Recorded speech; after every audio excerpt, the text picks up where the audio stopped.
बेसी सुघराई पर देवेली ध्यान हो, संगे लेके चलेली मेकअप के सामान हो।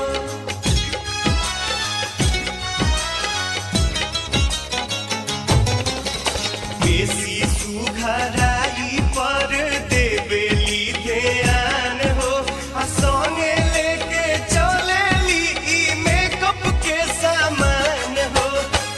एकदम हीरोइन जैसन, एकदम हीरोइन जैसन, एकदम हीरोइन भौजी, एकदम हीरोइन ई बुझात बाड़ी हो, ई बुझात